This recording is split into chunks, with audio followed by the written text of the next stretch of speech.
MLA camp కార్యాలయంలో Congress CPI నూతన MLC అభ్యర్థులు అద్దంకి దయాకర్, శంకర్ నాయక్, విజయశాంతి, నెల్లికంటి సత్యంలు టీపీసీసీ అధ్యక్షులు మహేష్ కుమార్ గౌడ్ను మర్యాదపూర్వకంగా కలిశారు. ఈ సందర్భంగా నూతన ఎమ్మెల్సీలను టీపీసీసీ అధ్యక్షులు ఎమ్మెల్సీ మహేష్ కుమార్ గౌడ్ సన్మానించారు. అనంతరం ఎమ్మెల్సీ అభ్యర్థులతో కలిసి టీపీసీసీ చీఫ్ భోజనం చేశారు. నూతన ఎమ్మెల్సీలకు దిశానిర్దేశం చేశారు. టీపీసీసీ అధ్యక్షులు ప్రతిపక్ష పార్టీలు చేస్తున్న అబద్ధపు ప్రచారాలను ఎండగట్టి ప్రభుత్వం చేస్తున్న అభివృద్ధి సంక్షేమ కార్యక్రమాలు ప్రచారం చేయడంలో ముందుండాలని ఆయన సూచించారు. సిపిఐ మిత్రపక్షంగా సంపూర్ణ సహకారం అందించామని, ఇదే మైత్రి కొనసాగాలని ఆయన సిపిఐ నాయకులకు సూచించారు. అసలైన మోదీ కోవర్టు ఫేవరెట్ కూడా కేసీఆర్ అని ఆది శ్రీనివాస్ అన్నారు. కేటీఆర్, హరీష్ రావు బతుకంతా అబద్ధాల ప్రచారమేనని ఆయన మండిపడ్డారు. ముఖ్యమంత్రి రేవంత్ రెడ్డిని ఆడిపోసుకోవడమే వాళ్ళ పనిగా పెట్టుకున్నారని విమర్శించారు. తన అధికార దాహం కోసం ప్రజలను బలిపెట్టడానికి కూడా సిద్ధమవుతున్నారని తెలిపారు. బీజేపీకి ఫేవరెట్స్ గా మారిన హరీష్ రావు గారు, కేటీఆర్ గారు గౌరవ ముఖ్యమంత్రి రేవంత్ రెడ్డి గారి పైన ద్వేషంతో, ఈర్ష్యాభావంతో మాట్లాడుతున్న మాటలు చూస్తుంటే, ఓవైపు మోడీ సర్కార్ను, బీజేపీ సర్కార్ను అనేక మార్లు కాపాడడానికి చేసిన ప్రయత్నం, రైతుల కోసం నల్ల చట్టాలు తీసుకొచ్చిన రోజు మద్దతు ఇచ్చిన వైనం, రాష్ట్రపతి ఉపరాష్ట్రపతి ఎన్నికల్లో కోవిద్ గారు గెలవడానికి బీజేపీకి మద్దతు ఇచ్చినటువంటి ఈ బీఆర్ఎస్ పార్టీ, బీజేపీని దేశంలో గెలిపించడానికి కోసం బీఆర్ఎస్ గా మీ పార్టీ మారిన వైనం, బీజేపీని గెలిపించాలని చెప్పని బీఆర్ఎస్ పార్టీ పతనం కావడానికి కారకులైనటువంటి మీరు, ఆత్మహత్యా ప్రయత్నం కూడా పార్టీకి పరంగా చేసుకున్నటువంటి మీరు, తెలంగాణకు ఏమి వద్దు, మీ ప్రేమ చాలంటూ ప్రేమ లేఖలు రాసిన మీరు తెలంగాణను 10 సంవత్సరాలు సర్వనాశనం చేసి, ఆర్థికంగా తీవ్రమైన దెబ్బను కొట్టి, విధ్వంసం చేసి 7 లక్షల అప్పుల కోట్లోకి తీసుకుని వెళ్లిన మీరు ప్రతి క్షణం ఆరాటం అధికారులకు రావాలని చెప్పని ఈరోజు హరీష్ రావు గారు, కేటీఆర్ గారు బీజేపీ ఫేవరెట్ గా మారిపోయి, ఫేవరెట్స్ గా బీజేపీకి, కేసీఆర్ కూడా బీజేపీ గారు ఫేవరెట్ గానే ఉన్నటువంటి సందర్భంలో ఆడిపోసుకోవడం తప్ప మీరు చేసింది ఏముందని చెప్పంటున్నాం.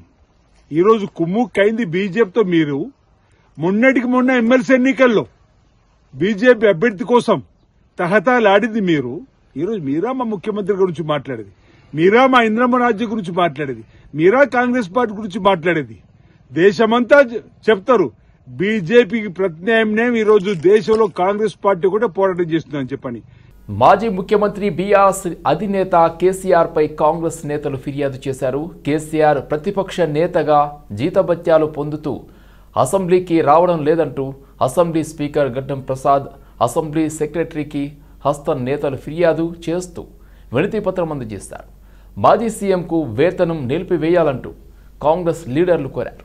అలాగే ఇన్ని రోజులు కేసీఆర్కు ఇచ్చిన జీతాన్ని కూడా రికవరీ చేయాలని డిమాండ్ చేశారు. గత 14 నెలల నుంచి ఆయనకు ఇచ్చిన పదవిని సరిగ్గా నిర్వర్తించడం లేదని, ఇచ్చిన బాధ్యతను నెరవేర్చడంలో కేసీఆర్ పూర్తిగా విఫలమయ్యారని, అందువల్ల ఇన్ని రోజులుగా ఆయనకు ఇచ్చిన జీతాలను రికవరీ చేయాలని హస్తం నేతలు లేఖలో కోరారు. ప్రజల సొమ్మును కేసీఆర్ జీతంగా వాడుకుంటున్న నేపథ్యంలో వేతనాన్ని నిలిపివేయాలని కాంగ్రెస్ నేతలు డిమాండ్ చేస్తున్నారు. గౌరవ మాజీ ముఖ్యమంత్రి గౌరవనీయులు కల్వకుంట్ల చంద్రశేఖరరావు గారు గత కొన్ని రోజులుగా 14 నెలలుగా ఫ్రీగా జీతం తీసుకుంటుండు, పని చేయకుండా జీతం తీసుకుంటుండు. దానికి భాగంగానే ఈరోజు మా గౌరవ స్పీకర్ అయిన గడ్డం ప్రసాద్ కుమార్ గారిని కలిసి ఆయన జీతం విత్డ్రా చేయండి, ఎట్ ద సేమ్ టైం 14 నెలల నుంచి ఆయన జీతం తీసుకుంటుండు, అది కూడా రికవరీ చేయమని విజ్ఞప్తి చేయడం జరిగింది. ప్రసాద్ కుమార్ గారు చాలా క్లియర్ గా సెక్రటరీకి రాసిండు, ప్లీజ్ ఎగ్జామిన్ అండ్ పుట్టప్ అని చాలా క్లియర్ గా రాయడం జరిగింది. నేను ఒకటే కోరుతున్నా కేసీఆర్ గారు, నిన్ను ఎవ్వరు ర్యాగింగ్ చేయరు. మరి రేవంత్ అన్నకు మేము చెప్పినాం ర్యాగింగ్ చేయకండి అని చెప్పినాం, మీరు ర్యాగింగ్ చేస్తారని భయపడుతున్నాం. ఏం ర్యాగింగ్ చేయం మేము. 10 ఏళ్ళ ఎక్స్పీరియన్స్ ఉంది నీకు కూడా. చిన్నపిల్లగానివా, కొత్తగా జాయిన్ అయినావా? ఎందుకు ర్యాగింగ్ చేస్తాము? ఒకవేళ నువ్వు పులివా పిల్లివా అనేది వస్తే తెలుస్తుంది. ఇంట్లో కూర్చొని నేను పులిని అని నీ కొడుకు చెప్తున్నాడు.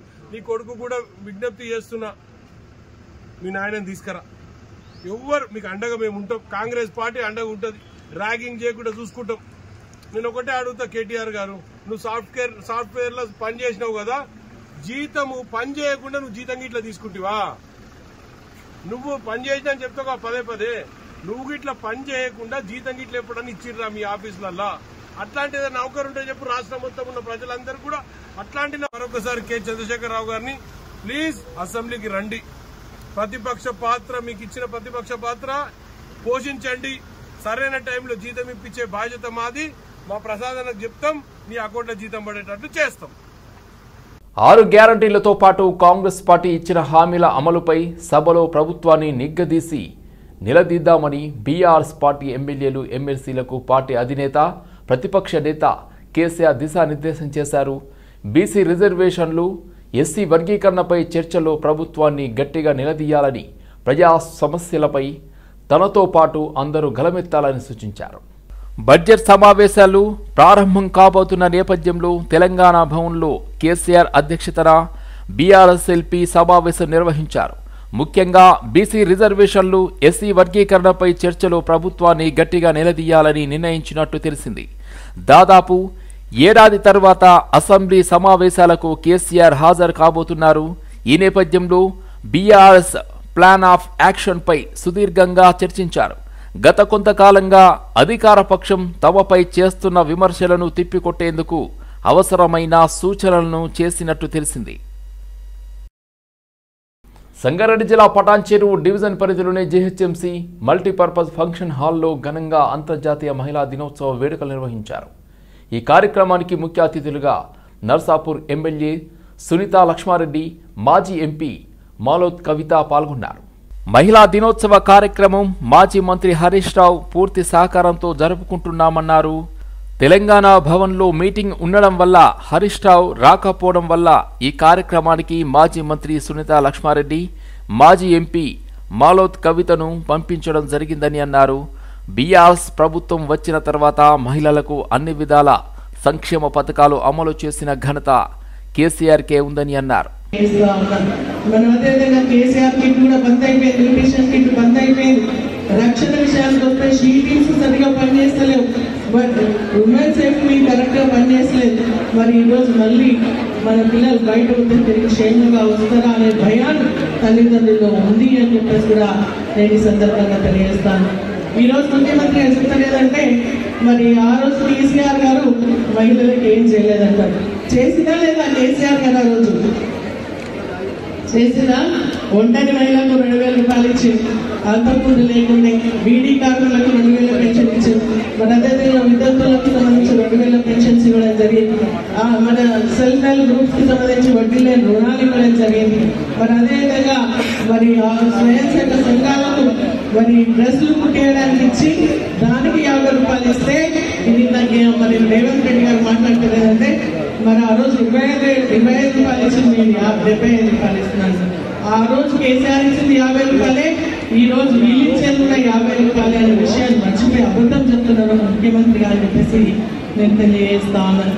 ఇది ఎన్నో ఇక్కడ పట్టాంచెరు సక్సెస్ కావాలంటే ఈ మహిళా టీం కంపల్సరీ ఉండాల్సిందని చెప్పి నాకు ఎందుకు సన్మానం చెప్తా ఉన్నాను. మనకు ఫీల్ అవుతా ఉన్నాం. మాకు రూరల్ లేకుంటే అందరూ మాకు వ్యవసాయంలో పొలానికి పళ్ళకి వెళ్ళిపోతుంది. మిమ్మల్ని చూస్తుంటే అది ఎంత కన్నుల పండుగ ఉందంటే నాకు అనిపిస్తుంది పెద్ద డాన్ పడుతున్నావు ఇక్కడ, అంతేనా? దానేనా మొత్తం అదరగొడుతున్నాం అన్న బ్రహ్మాండంగా ఉంది. ఫ్యూచర్ లో ఇంకా మా ఆడబిడ్డల ఆఫీసులు పూర్తిగా మీకు ఉంటాయని కొడతా ఉన్నా. వాళ్ళ పొద్దున అనుకోని అతిథి అయిపోయింది వాళ్ళ మహిళ. ఎందుకంటే పొద్దున హరీష్ దగ్గర చిన్న పని ఉంటే అలా పోయి ఉంటే కలుతాను పోగానే ఆలస్యంగా ఉన్నాడు అక్కడ అని వెంటనే హరీష్ ఏమన్నాడంటే, అమ్మ నాకు వేరే పని ఉంది, ఈ కుమార్ యాదవ్ ఏ కార్యక్రమం చేసినా బ్రహ్మాండం చేస్తున్నారు. ప్రతిసారి అన్న ఇవాళ మా దగ్గర కూడా మా మహబాద్ లో కూడా మహిళా దినోత్సవ కార్యక్రమం చేస్తున్నాడని అన్న అని చెప్పిన. నువ్వు మీ దగ్గర ప్రతిసారి అటెండ్ అవుతావు కానీ ఒకసారి పటాన్చెరుకి వెళ్ళి కుమార్ యాదవ్ వాళ్ళు చేసే కార్యక్రమం చూడు అని అన్నది. అంటే నిజంగా మేము చాలా ఇన్స్పిరేషన్ ఉందని చాలా సంతోషం. సందర్భంగా ఈరోజు పటాన్చెరు పట్టణంలో కూడా జిహెచ్ఎంసీ మల్టీపర్పస్ ఫంక్షన్ హాల్లో కూడా పటాన్చెరు మహిళలను సమావేశం చేసి అంతర్జాతీయ మహిళా ఉత్సవాలు ఘనంగా జరుపుకోవడం జరిగింది. దీనికి ముఖ్యంగా గౌరవనీయులు పెద్దలు మాజీ మంత్రివర్యులు సిద్దిపేట ఎమ్మెల్యే హరీష్ అన్న గారి సహకారం పూర్తిగా ఉంది. మా వెంట హరీష్ అన్న ఉన్నాడు, గోహెడ్ అన్నాడు, మీరు పోయి పని చేసుకోండి, బ్రహ్మాండంగా పనిచేయండి, మహిళల ప్రోగ్రాంకి నేను వస్తా ఖచ్చితంగా అని చెప్పడం కూడా జరిగింది. అనివార్య కారణాల వల్ల తెలంగాణ భవన్లో మీటింగ్ ఉండడం వల్ల గౌరవనీయులు హరీష్ రావు గారు రాలేకపోయారు. ఆయనకు బదులు మాలోతు కవితను, అదేవిధంగా నర్సాపూర్ ఎమ్మెల్యే సునీత లక్ష్మారెడ్డి గారిని ఇక్కడికి పంపించడం జరిగింది. వారితో పాటు భూపాల్ రెడ్డి గారి సతీమణి గీతా భూపాల్ రెడ్డి గారు, సింధు ఆదర్శ్ రెడ్డి గారు, ఇట్లా స్థానికంగా ఉన్న మహిళా నాయకురాలందరూ కూడా ఈ కార్యక్రమానికి వచ్చి జయప్రదం చేశారు. వాస్తవంగా కూడా టీఆర్ఎస్ ప్రభుత్వం వచ్చిన తర్వాత మహిళలకు అన్ని విధాల సంక్షేమ పథకాలు అందే విధంగా టీఆర్ఎస్ ప్రభుత్వం పూనుకుంది.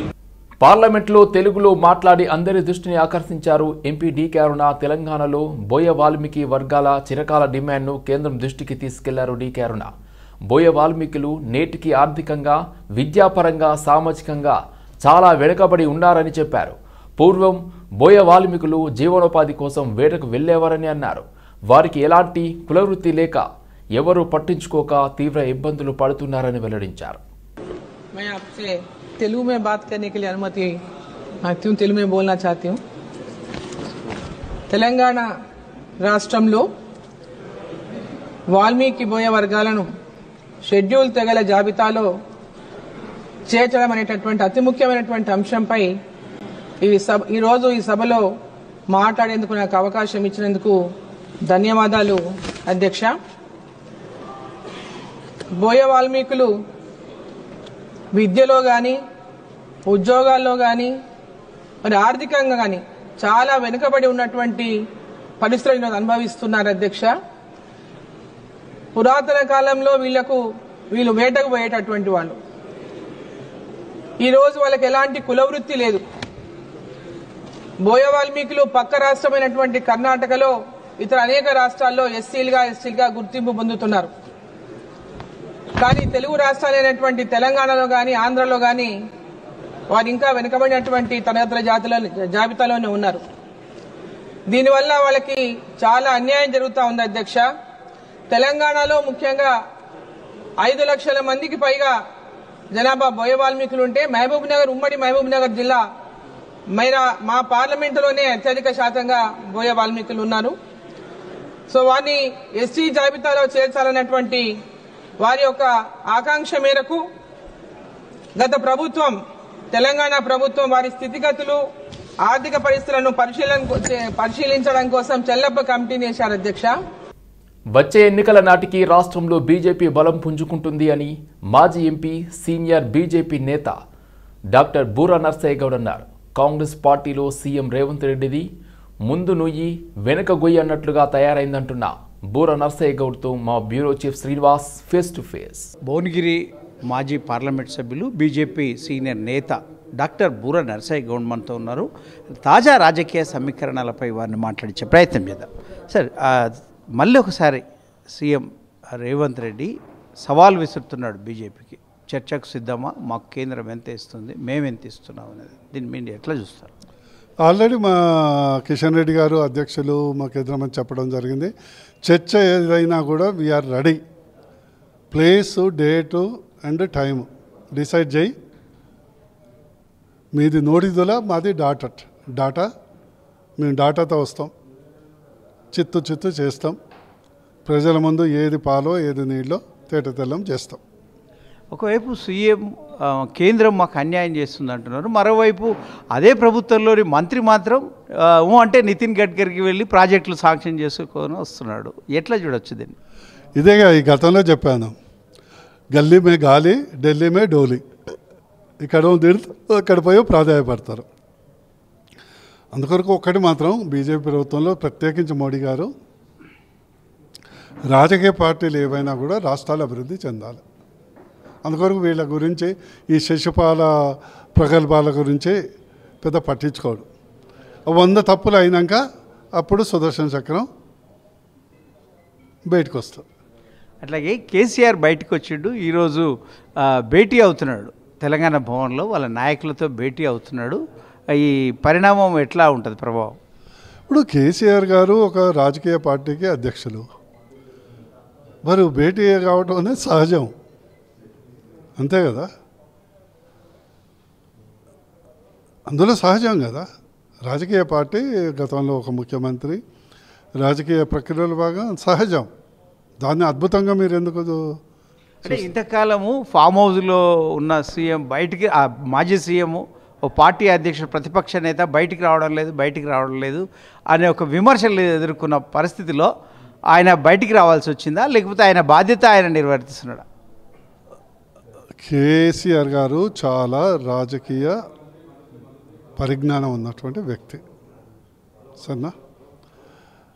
ఎప్పుడైనా కూడా 9 నెలలు అయినాకనే డెలివరీ అవుతుంది కదా బేబీ. ఆయన ప్రభుత్వం మీద ప్రజల యొక్క వ్యతిరేకత పూర్తి స్థాయిలో వచ్చే వరకు ఉండాలని ఒక స్ట్రాటజీలో భాగంగానే ఉన్నాడు. ఈయనకి రేవంత్ రెడ్డి గారికి మరి తెలిసి రెంకలేస్తున్నారా, తెలియక సవాల్ ఇస్తుందో తెలియదు. నా దృష్టిలో రేవంత్ రెడ్డికి కేసీఆర్ గారు ఫామ్ హౌస్లో ఉంటేనే రేవంత్ రెడ్డి గారు సేఫ్. కేసీఆర్ గారు పబ్లిక్లో ఉంటే రేవంత్ రెడ్డి గారికి డేంజర్. మరి ఈ సంగతి ఆయనకు తెలియదు. అయితే స్థానిక సంస్థలు రాబోతున్నాయి. ఎమ్మెల్సీ ఎన్నికల్లో మీకు ఒక మెజార్టీ సీట్లు వచ్చినప్పటికీ నల్గొండ ఖమ్మం ప్రాంతంలో బలం లేదు, అంటే ఇంకా బలపడలేదు అనే వార్తలు వస్తున్నాయి. అప్పటి వరకు ఏంటి? ఇప్పుడు మొన్న జరిగినటువంటి ఎన్నికల్లో భువనగిరి పార్లమెంట్లో గతంలో 50,000 దాటనటువంటిది 4 లక్షల పైచీలకు ఓట్లు వచ్చాయి.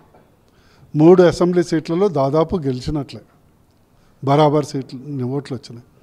100% ఈ యొక్క జిల్లాల్లో కూడా ఎన్నికల దగ్గరకు వచ్చే వరకు మేము పుంజుకుంటాం. మేము ఇప్పటి వరకు ఈరోజు ఎలక్షన్ పెట్టిన 60 నుంచి 65 సీట్లు ఈజీగా గెలుస్తాం. ముందు ఆ యొక్క జిల్లాల్లో కూడా మా యొక్క నాయకత్వం పెరుగుతుంది, ప్రజలు ఆదరిస్తారు. నెక్స్ట్ డబుల్ ఇంజన్ సర్కార్ రావాలని ప్రజలు ఈ ప్రభుత్వం ఎప్పుడు పీడ వదులుతుందని వెయిట్ చేస్తున్నారు. ఖచ్చితంగా బీజేపీ గవర్నమెంట్ ఫామ్ చేస్తారు. ఈరోజు మీరు మోడీ దవా అని ఒక పదం వాడారు, ఏంటి దవా, ఎవరికి ఇవ్వబోతున్నారు? అరే మోడీ అందరు ముఖ్యమంత్రులకు డెవలప్మెంట్ దవా ఇస్తారు. రాష్ట్రం బలోపేతం కావాలి, అభివృద్ధి చెందాలి, దేశానికి సహకరించాలి బలోపేతానికి అని. అది రేవంత్ రెడ్డి గారికి కూడా ఇష్టపడటం జరుగుతుంది. కానీ రేవంత్ రెడ్డి ఏమో వైటమిన్స్ని ఆయనకి ఇష్టం లేదు, తూతూ అని ఊడుస్తున్నాడు. నష్టమయ్యేది మా బాధ ఏంటంటే రాష్ట్రం అని. సో ఢిల్లీ కా మోడీ కా దవా దేశకే అప్నా తెలంగాణ కే లియే అచ్చా హై. ఒకవైపు ఇంతకుముందు కేంద్రంతో సత్సంబంధాలతో ముందుకు సాగుతామన్న సీఎం ఈ మధ్య ఒకటే విమర్శల మాట ఎత్తుకోవడాన్ని ఎట్లా చూడొచ్చు? నీకు తెలుసుగా శ్రీనివాస్, ఇప్పుడు ఏంటంటే ఆయన్ని ముందరకు పోయి అనుకున్న ఇలాగుంది. రాష్ట్ర అభివృద్ధి కావాలంటే కేంద్రంతో సఖ్యత ఉండాలి. కేంద్రంతో సఖ్యత ఉంటే కాంగ్రెస్లో ఉండనియట్లేదు. సో ఆయనది ఎట్లా ఉందంటే పాపం ముందు గొయ్యి వెనుక గొయ్యి. ఎట్లా ఉందంటే ఇది టామ్ అండ్ జెర్రీ షో ఉంటుంది కదా, అట్లా ఉంది. Thank you. ఇది మొత్తం మీద రాష్ట్రంలో ఎన్నికల నాటికి బీజేపీ పుంజుకుంటుంది. ఇటీవల జరిగిన ఎమ్మెల్సీ ఎన్నికల్లో నల్గొండ ఖమ్మం సీటు పోవడం కంటే ఎక్కువ గత ఎన్నికల్లో వచ్చిన ఓట్లు అక్కడ పార్టీ బలోపేతం అవుతున్న తీరును చూపెడుతున్నాయి అంటున్నారు. అలాగే సీఎం రేవంత్ రెడ్డికి కేసీఆర్ ఫామ్ హౌస్లో ఉండడమే సేఫ్, ఆయన ప్రజల్లోకి వస్తే మాత్రం సీఎం రేవంత్ రెడ్డికి ఇబ్బందులు తప్పవు అంటున్నారు. రాజకీయ పరిజ్ఞానం, పరిణతి ఉన్న నాయకుడు కేసీఆర్ కాబట్టే ప్రజల్లో కాంగ్రెస్ ప్రభుత్వానికి వ్యతిరేకత వచ్చేంత వరకు ఆయన ఫామ్ హౌస్లో ఉన్నాడు. ఇప్పుడు ఆ సమయం అయిందన్న ఒక భావనతో ఆయన ప్రజల్లోకి వెళ్ళేందుకు ఆయన ఒక పార్టీ అధినేతగా ఆయన సిద్ధమవుతున్నారు. అది ఆయన బాధ్యత అని అంటున్నారు. అలాగే బీజేపీ రాష్ట్రాల అభివృద్ధిని కోరుకుంటుంది. రాష్ట్రాల అభివృద్ధి ద్వారానే దేశ అభివృద్ధిని జరుగుతుందని నమ్ముతుంది. కాబట్టి అన్ని రాష్ట్రాలకు వాళ్ళ విమర్శలను పట్టించుకోకుండా అభివృద్ధికి సహకరిస్తుంది. అందులో భాగమే రాష్ట్రానికి ప్రాజెక్టులు వస్తున్నాయి, అభివృద్ధి పనులు జరుగుతున్నాయి. అంతే తప్ప సీఎం రేవంత్ రెడ్డి ఆ విషయాన్ని గమనించకుండా ఆ పార్టీ నేతలు ఆ పార్టీలో ఉన్న సమస్యల వల్ల గతిలేని పరిస్థితిలో ప్రధానమంత్రి మోడీ పైన విమర్శల బాణం ఎక్కుపెడుతున్నారు తప్ప ఆయన వేరే ఉద్దేశం లేదు అని కూడా మాజీ ఎంపీ బీజేపీ సీనియర్ నేత డాక్టర్ బూర నర్సయ్య గౌడ్ చెప్తున్న పరిస్థితి. వీడియో జర్నలిస్ట్ మురళితో శ్రీనివాస్, సిటీ విజన్, హైదరాబాద్. మేడ్చల్ జిల్లా ఉప్పల్ నియోజకవర్గంలో రాష్ట్ర పరిశ్రమలు ఐటీ శాఖ మంత్రి దుద్దిల శ్రీధర్ బాబు, తెలంగాణ ప్రభుత్వ చీఫ్ విప్ పట్నం మహేందర్ రెడ్డి పర్యటించారు. రామంతాపూర్, ఇందిరానగర్ తదితర ప్రాంతాల్లో 41,20,00,000 అభివృద్ధి పనులకు శ్రీకారం చుట్టారు. ఈ సందర్భంగా మంత్రి ముందే జై ఎంపీఆర్, జై బిఎల్ఆర్ అంటూ నినాదాలు చేస్తూ కొద్దిసేపు ఉద్రిక్త వాతావరణం చోటు చేసుకుంది. ఉప్పల్తో పాటు రాష్ట్రమంతా అభివృద్ధి కార్యక్రమాలను మరింత వేగవంతం చేసి ఎన్ని నిధులైనా అందిస్తామన్నారు మంత్రి. ఈ కార్యక్రమంలో mayor Gadwal Vijayalakshmi, deputy mayor Srilatha Reddy, జిల్లా కలెక్టర్ గౌతమ్, ఎమ్మెల్యే లక్ష్మారెడ్డి, కార్పొరేటర్లు, పలువురు నేతలు పాల్గొన్నారు.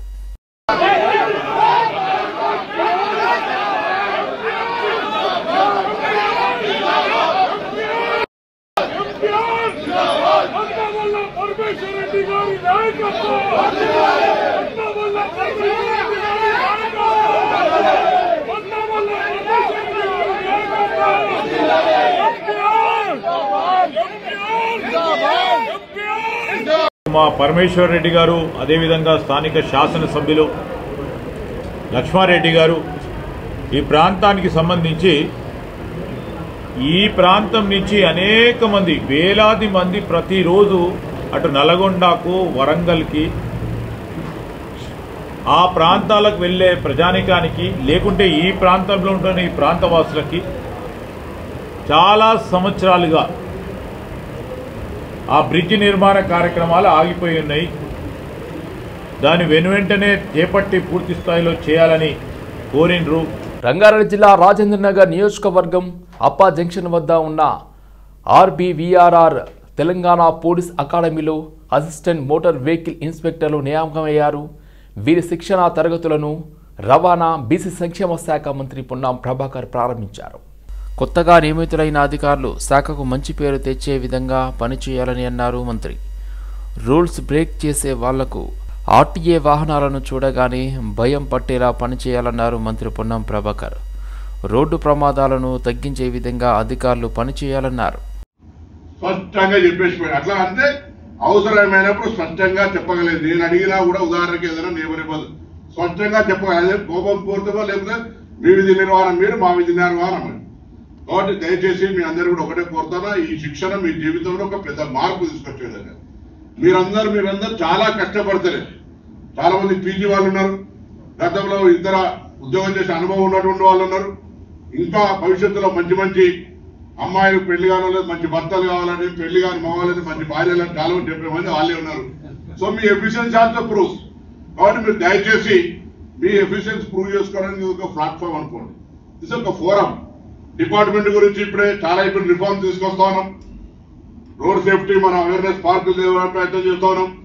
రంగారెడ్డి జిల్లా మణికొండ ఆల్కాపురిలో నివాసం ఉంటున్న బీఆర్ సీనియర్ నేత గట్టు రామచందర్ రావును ఎమ్మెల్సీ కవిత పరామర్శించారు. కొంతకాలంగా ఆయన అనారోగ్యంతో బాధపడుతున్నారు. ఆరోగ్యం విషయంలో ఆందోళన చెందాల్సిన అవసరం లేదని రామచందర్ రావుకు కవిత తెలిపారు. అంతా సర్దుకుంటుందని ఈ సందర్భంగా కవిత గట్టు రామచందర్ రావుకు భరోసానిచ్చారు. ఈ కార్యక్రమంలో Manikonda municipal BRS president Sitaram, Dhulipalla working president Dhanraj, మహిళా నేత రూపారెడ్డి, సుమా, కీర్తి, లతా గౌడ్ తదితరులు పాల్గొన్నారు. కుప్పాలకు కూడా అభివృద్ధిలో టీఆర్ఎస్ పార్టీ పోషించినటువంటి పాత్ర మీ అందరికీ తెలిసిందే. బేసిక్గా స్థానికంగా ఉండేటటువంటి అవసరాలైనటువంటి సాగునీరు దగ్గర నుంచి, మంచినీటి దగ్గర నుంచి మొదలు పెడితే, కరెంటు దగ్గర నుంచి మొదలు పెడితే, కేవలం టీఆర్ఎస్ గవర్నమెంట్ వచ్చిన తర్వాత కేసీఆర్ గారి దూరదృష్టితో మరి డెవలప్మెంట్ అంతా కూడా జరిగింది. ఆ డెవలప్మెంట్, అభివృద్ధి కొనసాగే విధంగా మరి ఇక్కడ ఉన్నటువంటి నాయకులందరూ కూడా నిరంతరం కృషి చేస్తూ ఉన్నారు. National highway authority of India వద్ద 3R బాధితులు ధర్నాకు దిగారు. RRR భూ నిర్వాసితుల ఐక్య వేదిక ఆధ్వర్యంలో NHAI అధికారులు విడతి పత్రం అందజేశారు. రేవంత్ రెడ్డి సర్కార్ అన్యాయంగా రైతుల భూములను లాక్కుంటుందని భూ నిర్వాసితుల ఐక్య వేదిక కన్వీనర్ దయాకర్ రెడ్డి అన్నారు. ఉత్తర భాగంలో అలైన్మెంట్ని ORR నుండి 28 కిలోమీటర్లకు బదులుగా 40 కిలోమీటర్లకు మారుస్తూ కొత్త DPRను తయారు చేయాలన్నారు. ఔటర్ రింగ్ రోడ్ 25 నుంచి 28 కిలోమీటర్లు తీసుకోవడం వలన ముఖ్యంగా మున్సిపల్ ప్రాంతాలు HMD లేఅవుట్లు 2-3 భాగాలుగా విడిపోతాయని తెలిపారు. ఈ ప్రాంతాలలో ఎకరానికి 2 నుంచి 5 కోట్ల విలువ గల భూములు, గజానికి 20,000 రూపాయల గల ప్లాట్లు, ఇండ్ల ప్లాట్ల యజమానులు భూములు కోల్పోతున్నారని చెప్పారు. గజ్వేల్ సంగారెడ్డికి సంబంధించినటువంటి కొంతమంది రైతు ప్రతినిధులం వచ్చాం. ఎందుకంటే ఈ మధ్యకాలంలో DPR సక్రమంగా లేదని, ఉత్తర భాగం మళ్ళీ DPR సర్వే చేయమని కేంద్ర ప్రభుత్వం రాష్ట్ర ప్రభుత్వానికి ఆదేశాలు ఇచ్చినట్లుగా మరి DPR సర్వేని మరొకసారి పునర్పరిశీలన చేయాలన్న ఉద్దేశం మీద మేము ఈరోజు నేషనల్ హైవే అథారిటీని ఆఫీసుని RO గారిని కలవడానికి వచ్చాం. గత 3 సంవత్సరాల నుంచి కూడా ఈ RRR ఉద్యమాలు జరుగుతూ ఉన్నాయి. గత ప్రభుత్వం కూడా RRR విషయం కాడికి వచ్చి మళ్ళీ వెనకకి తగ్గినటువంటి ప్రభుత్వం. మరి ఈ మధ్య కాలంలో తెలంగాణలో కాంగ్రెస్ ప్రభుత్వం ఏర్పడే ముందు అనేకమైనటువంటి వాగ్దానాలు రైతులకు ఇచ్చారు. RRR 60 కిలోమీటర్లకు తీసుకుపోవాలని మరి రోడ్డు భవనాల శాఖ మంత్రి అయినటువంటి వెంకరెడ్డి గారు భువనగిరి, గజ్వేలు, సంగారెడ్డి ప్రాంతంలో కూడా అనేకమైనటువంటి వాగ్దానాలు చేయడం జరిగింది. మాదిగ కులానికి చెందిన BRS పార్టీ మాజీ ఎమ్మెల్యేలు మాలలకు 5% రిజర్వేషన్లు చాలు అనడాన్ని మాల యూత్ ఫెడరేషన్, మాల స్టూడెంట్ JSC నాయకులు తీవ్రంగా ఖండించారు. BRS నాయకుల వ్యాఖ్యలను ఖండిస్తూ ఉస్మానియా యూనివర్సిటీలోని ఆర్ట్స్ కళాశాల వద్ద నిరసన వ్యక్తం చేశారు. MRPS నాయకుల మాటలను బలపరుస్తూ BRS మాజీ ఎమ్మెల్యేలు మాట్లాడడం సిగ్గుచేటన్నారు. మాట్లాడే స్వేచ్ఛ ఉంది కదా అని ఇష్టం వచ్చినట్టు మాట్లాడితే బాగుండదని హెచ్చరించారు. BRS పార్టీలోని మాదిగ నాయకులు మాలలను అవమానపరుస్తూ మాట్లాడే స్వేచ్ఛ ఆ పార్టీలోని మాదిగ నాయకులకు ఉంటే మాల నాయకులకు మాట్లాడే స్వేచ్ఛ లేదా అంటూ ప్రశ్నించారు. మాదిగ సామాజిక వర్గానికి చెందిన మాజీ ఎమ్మెల్యేలు ఒక అతనైతే అసలు ఆయన జీవితకాలంలో కూడా ఎమ్మెల్యే అవుతాడో కాడో తెలియదు, కానీ మాలలకు సంబంధించినంత వరకు 5% రిజర్వేషన్లు చాలా ఎక్కువ, వాళ్ళకు అత్యధికంగా ఇప్పటి వరకు లబ్ధి పొందిర్రు అని చెప్పి ఆయన మాట్లాడుకుంటూ వచ్చిండు. అదేవిధంగా చెప్తా ఉన్నాం, అంటే BRS పార్టీ మీకు ఒక విషయం మేము చెప్పదలుచుకున్నాం. మీ పార్టీలో ఉన్న మాదిగ నాయకులతోటి మా మాలలను తిట్టించే ప్రయత్నం చేస్తూ ఉన్నారు కదా, చెప్తా ఉన్నాం. ఖచ్చితంగా ఇది మీ పార్టీ మా మాలలను అవమానించిందిగా మేము భావిస్తూ ఉన్నాం. ఈరోజు ప్రభుత్వము TGPSC మేము రిజల్ట్ ప్రకటిస్తామని చెప్తే దాన్ని వ్యతిరేకిస్తూ ముఖ్యమంత్రి గారిని తిడుతూ, అదేవిధంగా ఎప్పుడైతే వర్గీకరణ జరిగి ఇంప్లిమెంట్ చేసిన తర్వాతనే ఆ యొక్క రిజల్ట్ విడుదల చేయాలని చెప్పేసి చెప్పిన విధానాన్ని మేము తీవ్రంగా ఖండిస్తూ ఉన్నాం. ఇది సుప్రీంకోర్టు తీర్పుకు ముందు వచ్చినటువంటి నోటిఫికేషన్లు. వర్గీకరణ అనేటువంటిది విషయము అసెంబ్లీలో చర్చ జరిగి బిల్లులో రూపంలోకి వచ్చిన తర్వాత అదొక చట్టం అయిన తర్వాత వచ్చే నోటిఫికేషన్లకు వర్తిస్తుంది తప్ప ఆయన చెప్పినట్టు ప్రభుత్వాన్ని ఆయన మాట్లాడే విధానం కావచ్చు, మాల సామాజిక వర్గం ఈ రిజల్ట్ కూడా వెనకాల లాబింగ్ చేస్తుందని ఈ కమ్యూనిటీ మీద ఆయన అక్కస్ను వెళ్ళగక్కినటువంటి తీరును మేము తీవ్రంగా ఖండిస్తూ ఉన్నాం. రంగారెడ్డి జిల్లా మహేశ్వర నియోజకవర్గం కొంగర రావిరాల గ్రామానికి చెందిన రైతులు సర్వే నెంబర్ 13 గల రైతుల పట్టా భూమిలో వ్యవసాయం చేసుకుంటూ జీవనం గడుపుతున్నారు. ఆ భూమిలో ఇటీవల ప్రభుత్వం సర్వే ప్రకారం 13 నెంబర్ మీదుగా 300 ఫీట్ల రోడ్డు వేయడానికి ప్రభుత్వం సర్వే చేసిందన్నారు. రైతులకు ఎలాంటి హామీలు, నష్టపరిహారం ఇవ్వకుండా, అనుమతి లేకుండా రోడ్డుకు సంబంధించిన పనులు మార్కింగ్ చేస్తున్నారని మండిపడ్డారు. తాము అడిగితే తమను పొలంలో నుండి బయటకు గెంటేశారని అన్నారు. తమ పంట పొలాలకు ఎలాంటి నష్టపరిహారం చెల్లించకుండా భూమి లాక్కుంటున్నారని ఆవేదన వ్యక్తం చేశారు. ఆవేదనతో రైతులు రంగారెడ్డి జిల్లా కలెక్టర్ ముందు పెట్రోల్ బాటిల్తో ఆత్మహత్యాయత్నం చేశారు. వెంటనే పోలీసులు వచ్చి అడ్డుకున్నారు. తమకు న్యాయం జరిగే వరకు పోరాటం చేస్తామని, లేకపోతే రైతులందరం ఆత్మహత్య చేసుకుంటామని హెచ్చరించారు.